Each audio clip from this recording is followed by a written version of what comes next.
రాయచోటి మాజీ MLA YCP రాష్ట్ర అధికార ప్రతినిధి గడికోట శ్రీకాంత్ రెడ్డి కూటమి ప్రభుత్వంపై చేసిన విమర్శలను టీడీపీ పోలిట్ బ్యూరో సభ్యులు రెడ్డప్పగారి శ్రీనివాసులరెడ్డి ఖండించారు.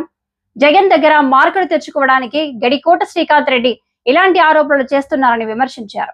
కూటమి ప్రభుత్వంపై వైసీపీ నిరంతరం విష ప్రచారం చేస్తుందని ఆయన ఆరోపించారు.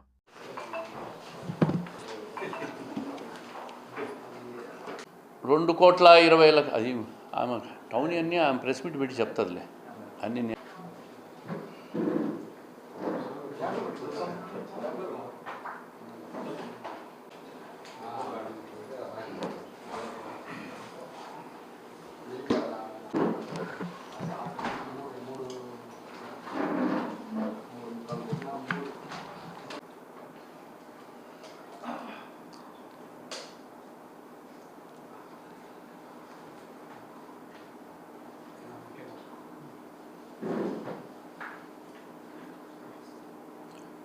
ఓకే, వైఎస్ఆర్ కాంగ్రెస్ పార్టీ వాళ్లకు రాష్ట్ర ప్రజలు చీకొట్టి 151 సీట్ల నుంచి 11 సీట్లకు వచ్చినా కూడా వాళ్ళకు ఇంకా సిగ్గు రావట్లే.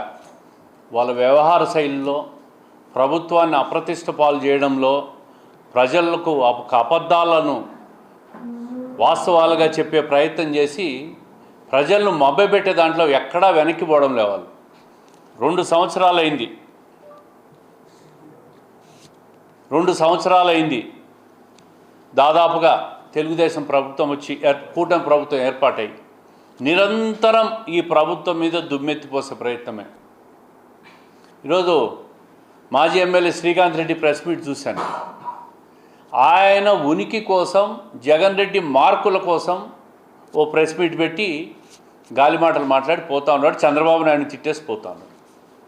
నేను ఒకటి చెప్తున్నా ఈ సందర్భంగా వైసీపీ నాయకుడు, మీరు జగన్ రెడ్డి దగ్గర మార్కుల కోసం చంద్రబాబు నాయుడు గారిని తిడుతున్నారు. అసలు జగన్ రెడ్డి గారికే ప్రజల్లో మార్కులు లేవనే విషయాన్ని మీరు గ్రహించలేకపోతూ ఉన్నారు.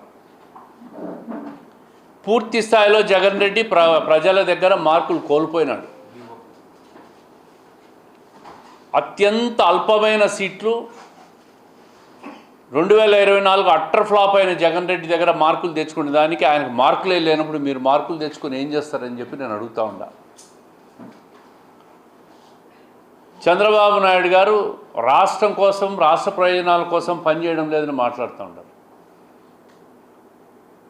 ఆయన ముఖ్యమంత్రిగా 4వసారి పనిచేసి ఈ 16-17 ఏళ్ల టైంలో ఈ రాష్ట్రానికి చేసిన బ్రాండ్ వాల్యూస్ మీకు గుర్తురావడం లేదని అడుగుతూ ఉండా.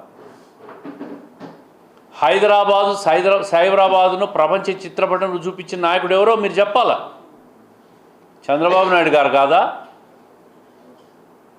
ఈరోజు ఒక అద్భుతమైన అమరావతి రాజధాని నిర్మాణం 3 సంవత్సరాల్లో పూర్తయితే అది చంద్రబాబు నాయుడు గారి వల్ల అయిందని కాదా? స్వార్థ ప్రయోజనాల కోసం చంద్రబాబు నాయుడు గారు రాష్ట్రాన్ని తాకట్టు పెట్టారని మాట్లాడుతున్నాడు. 5 సంవత్సరాల అధికారం ఇస్తే జగన్మోహన్ రెడ్డి గారు సిమెంట్ ఫ్యాక్టరీలు కట్టాడు, పవర్ ఇండస్ట్రీలు పెట్టాడు, ఒక 20-30 డొల్ల కంపెనీలను సృష్టించి అక్రమార్జన చేసి ఈరోజు కేసులు ఎదుర్కొంటున్నాడు. 35 సంవత్సరాలుగా 0 స్థాయిలో ప్రారంభించిన హెరిటేజ్ గురించి కూడా ఒక్క వ్యాపారం చేస్తుంటే దాన్ని కూడా మీరు స్వార్థ ప్రయోజనాలకు వాడుకుంటారని మాట్లాడడం చూస్తూ ఉంటే ప్రజల్లో విషయాన్ని నింపడమే అని చెప్పి నేను చెప్తా ఉండా. వాస్తవాలు మాట్లాడండి. ఈరోజు పోలవరం ప్రాజెక్టు పోయి ఒకసారి చూడండి. అది పూర్తయితే వచ్చేది రాయలసీమకే నీళ్లు. రాయలసీమకి ఏం చేశారని మాట్లాడుతూ ఉన్నారు మీరు. పోలవరం ప్రాజెక్టు పూర్తయితే ఆ నీళ్ళన్నీ కూడా, గోదావరి నీళ్ళన్నీ కూడా కృష్ణా డెల్టాకి ఇచ్చి కృష్ణాలో వచ్చే ప్రతి నీరు చుక్క ఆంధ్రప్రదేశ్ వాటా అంతా కూడా రాయలసీమకు మళ్లించేదానికే ఒక పెద్ద ప్రణాళిక. ఆ ప్రాజెక్టును పూర్తి చేయడం అంటే ఆంధ్రప్రదేశ్కే కాదు జీవనాడి, అది రాయలసీమకే జీవనాడి కాబోతూ ఉంది. ఇంకా మీరు రాయలసీమకి ఏం చేశారని మాట్లాడుతూ ఉంటారు. 5 సంవత్సరాలు మీకు సంపూర్ణ అధికారం ఇచ్చినప్పుడు మీరేం చేశారు రాయలసీమకు చెప్పండి. మా 5 సంవత్సరాల తర్వాత మీరు మాట్లాడండి మేమేం చేశామో. ఈరోజు కాదు మీరు మాట్లాడాల్సింది. మాకు ఇంకా టైం ఉంది. అప్పుడే జగన్ రెడ్డి గారి దగ్గర మార్కుల కోసం రకరకాల వైసీపీ నాయకులు మాట్లాడుతూ ఉన్నారు. చంద్రబాబు నాయుడు తిడుతూ ఉంటే మనకు మార్కులు పెరిగిపోతాయని. ఆయనకే మార్కులు లేవంటూ ఉన్నాను నేను ప్రజల్లో. ఇంకా మీరు ఆయన దగ్గర మార్కులు తెచ్చుకొని ఏం చేస్తారు? ఆయనకు 0 మార్కులు ఉన్నాయి. రాయలసీమకు పోలవరం ప్రాజెక్టు పూర్తయితే రాయలసీమ ఒక అద్భుతంగా రైతులకు ఉద్యాన పంటల హబ్బు కాబోతా ఉంది. ప్రపంచానికే ఉద్యాన పంటల ఎగుమతిదారుల్లో భారతదేశం నుంచి రాయలసీమ కాబోతా ఉంది. ఈ విషయాన్ని మీరు గుర్తుపెట్టుకోవాలి. అందుకే మేము ప్రజలను నిత్యం కోరుతూ ఉన్నాం, అయ్యా 5 సంవత్సరాలు కాదు, ఈ ప్రభుత్వానికి, కూటమి ప్రభుత్వానికి 15 సంవత్సరాల అధికారం ఇవ్వండి. మీరు 2019లో తెలుగుదేశం పార్టీని ఓడించి చాలా తప్పు చేశారు ప్రజలని ఈరోజు గ్రహిస్తూ ఉన్నారు ప్రజలు. మీకు ఇంకా అవకాశం ఇయ్యరు ఎట్టి పరిస్థితుల్లో. వివేకానంద రెడ్డి హత్య, తిరుపతి లడ్డు గురించి మాట్లాడుతూ ఉన్నారు.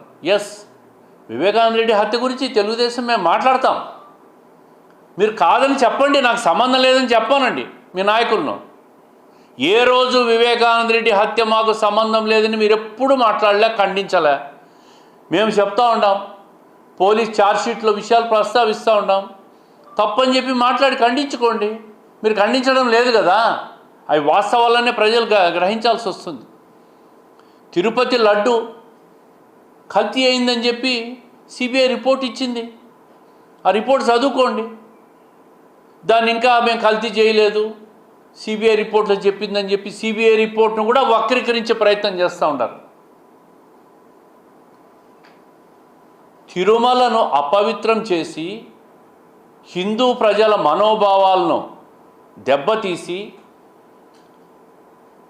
దేవుడితో కూడా రాజకీయం చేసి తిరుమలలో కూడా అక్రమ సంపాదన కోసం ప్రయత్నం చేసిన మీరు మళ్ళీ చంద్రబాబు నాయుడు గురించి, తెలుగుదేశం ప్రభుత్వం, కూటమి ప్రభుత్వాన్ని గురించి మాట్లాడే హక్కు ఉందా అని చెప్పి వైఎస్ఆర్ కాంగ్రెస్ పార్టీ నాయకులను అడుగుతూ ఉన్నారు.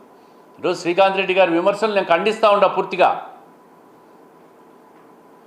ఆయనకు, జగన్మోహన్ రెడ్డి గారికి, మీ వైఎస్ఆర్ కాంగ్రెస్ పార్టీ వాళ్ళకు హిందూ ధర్మం గురించి మాట్లాడే హక్కే లేదు. ఏ రోజైతే తిరుమలను, వెంకటేశ్వర స్వామి నిలయమైన తిరుమల తిరుపతిని అపవిత్రం చేశారో ఆ రోజే మీకు హిందూ ధర్మం గురించి మాట్లాడే అర్హత కోల్పోయినారు. తిరుపతి లడ్డూని ఏ రోజైతే కల్తీ చేశారో ఆ రోజే మీరు హిందూ ధర్మం గురించి మాట్లాడడానికి హక్కు కోల్పోయినారని చెప్పి స్పష్టంగా తెలియజేస్తున్న ప్రజలు కూడా ఈ విషయాన్ని, వాస్తవాలను గ్రహించినారు. ఆర్థిక మంచి గురించి మాట్లాడుతున్నారు. ఈరోజు 10 లక్షల కోట్లు రాష్ట్ర అప్పు. మీ హయాంలో ఆంధ్రప్రదేశ్ విడిపోయినప్పుడు 2014లో 3 లక్షల కోట్ల అప్పు ఉంటే చంద్రబాబు నాయుడు గారి 5 సంవత్సరాల పాలనలో కేవలం, అది కూడా లోటు బడ్జెట్ ఉన్న ఆ రోజుల్లో అభివృద్ధి చేసి సంక్షేమాన్ని అందించి 3 లక్షల నుంచి 4.5 లక్షలు చేస్తే మీ హయాంలో దాన్ని 10 లక్షలకు చేశారు. 5 సంవత్సరాల్లో ఎంత అప్పు ఉందో అంత డబుల్ చేశారు మీరు. దాని నుంచి బయటపడి సంపద సృష్టించి ఆర్థికంగా రాష్ట్రాన్ని గట్టెక్కించేదానికి ఈరోజు ఒక మంచి బడ్జెట్, 3వ బడ్జెట్ ప్రవేశపెట్టి ఏ బడ్జెట్లో లేనటువంటి విధంగా 53,000 కోట్లు క్యాపిటల్ ఇన్వెస్ట్మెంట్కు ప్రొవిజన్ పెట్టిన ప్రభుత్వం ఈ ప్రభుత్వం, ఈ కూటమి ప్రభుత్వం. మీ అప్పులన్నీ తీర్చేదానికి ఈరోజు ఆదాయ సంపాదనకు 53,000 కోట్ల మూలన నిధి వ్యయాన్ని చేస్తే కొంత ట్యాక్సెస్ రూపంలో వస్తుంది, ఆదాయం పెరుగుతుంది. రాష్ట్రంలో ఆదాయం పెంచి అప్పులు కట్టే పరిస్థితికి రావాలా? ఈ అప్పులన్నీ తీర్చాలంటే మళ్ళీ ఈ ప్రజలు వైకుంఠపాలు ఆడకుండా 10 నుంచి 15 సంవత్సరాలు ఈ కూటమి ప్రభుత్వానికి అధికారం ఇవ్వండి అని చెప్పి మేము నిత్యం ప్రజలను అందుకే కోరుతున్నాం. అందుకే ఈ వైఎస్ఆర్ కాంగ్రెస్ పార్టీ నాయకులు మాట్లాడే మాటలు ప్రజలు నమ్మద్దని కోరుతూ ఉన్నాం. అబద్ధాలు చెప్పడంలో వైఎస్ఆర్ కాంగ్రెస్ పార్టీ నాయకులు అందవేసిన చెయ్యి, దాన్ని తీసుకొచ్చి చంద్రబాబు నాయుడు గారు అబద్ధాలు చెప్తారంటారు. జగన్మోహన్ రెడ్డి గారు, ఆయన పార్టీ నాయకులు విష ప్రచారం చేస్తూ ఉన్నారు, పూర్తి అబద్ధాలు మాట్లాడుతూ ఉన్నారు. వాస్తవ గణాంకాలు తీసుకొని మీరు మాట్లాడండి.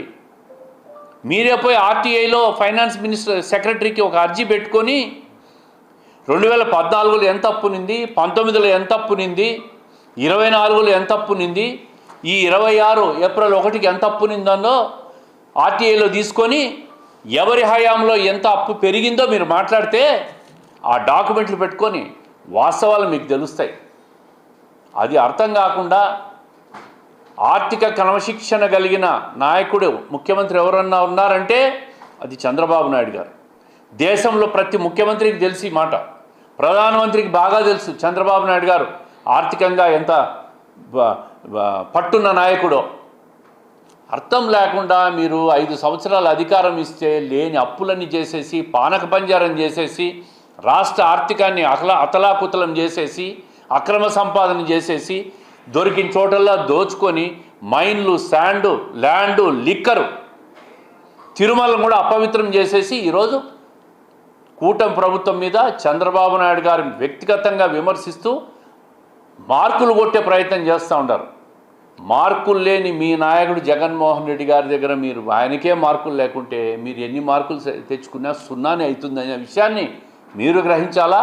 వాస్తవాలకు ప్రజలకు తెలియజెప్పేదానికే ఈరోజు నేను మీడియా సమావేశంలో ఈ వాస్తవాలన్నీ తెలియజేస్తూ ఉంటాను.